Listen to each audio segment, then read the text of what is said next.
ചിന്നസ്വാമി സ്റ്റേഡിയത്തിൽ വീണ്ടും IPL ആരവങ്ങൾ തിരിച്ചെത്തുന്നു. IPL പുതിയ സീസണിലെ പോരാട്ടങ്ങൾ ഈ മാസം മുതൽ തുടങ്ങും. ബംഗളൂരു ചിന്നസ്വാമി സ്റ്റേഡിയത്തിലാണ് ഉദ്ഘാടന മത്സരം നടക്കുന്നത്. ഈ മാസം 28 മുതലാണ് മത്സരങ്ങൾ ആരംഭിക്കുന്നത്. ആദ്യ മത്സരത്തിൽ നിലവിലെ ചാമ്പ്യന്മാരായ റോയൽ ചലഞ്ചേഴ്സ് ബാംഗ്ലൂരു ആണ് കളിക്കാനിറങ്ങുക. അവസാന സീസണിൽ IPL വിജയാഘോഷങ്ങൾക്ക് പിന്നാലെയുണ്ടായ ആൾക്കൂട്ട ദുരന്തത്തിന് ശേഷമാണ് സ്റ്റേഡിയത്തിൽ വീണ്ടും പോരാട്ടം നടക്കാനിരിക്കുന്നത്. IPLൽ റോയൽ ചലഞ്ചേഴ്സ് ബാംഗ്ലൂരുവിന്റെ ഹോം ഗ്രൗണ്ടാണ് ചിന്നസ്വാമി സ്റ്റേഡിയം. ഈ സീസണിൽ ടീമിന്റെ 5 ഹോം പോരാട്ടങ്ങൾ ചിന്നസ്വാമിയിലാണ് അരങ്ങേറുന്നത്. 2 പ്ലേ ഓഫ് മത്സരങ്ങൾക്കും IPL ഫൈനലിനും ചിന്നസ്വാമി സ്റ്റേഡിയം തന്നെയാണ് വേദിയാകുന്നത്.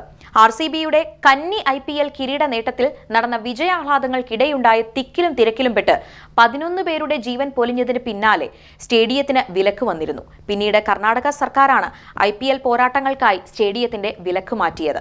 സ്റ്റേഡിയത്തിന്റെ സുരക്ഷയും കാണികളുടെ സുരക്ഷയും വർദ്ധിപ്പിക്കുന്ന തരത്തിലുള്ള നടപടികൾ സ്വീകരിക്കുന്നതുൾപ്പെടെയുള്ള ശുപാർശകൾ നടപ്പിലാക്കണമെന്ന് ജസ്റ്റിസ് കുൻഹ നയിച്ച സമിതിയുടെ റിപ്പോർട്ട് കൂടി പരിഗണിച്ചാണ് സർക്കാർ വിലക്ക് ഒഴിവാക്കിയിരിക്കുന്നത്.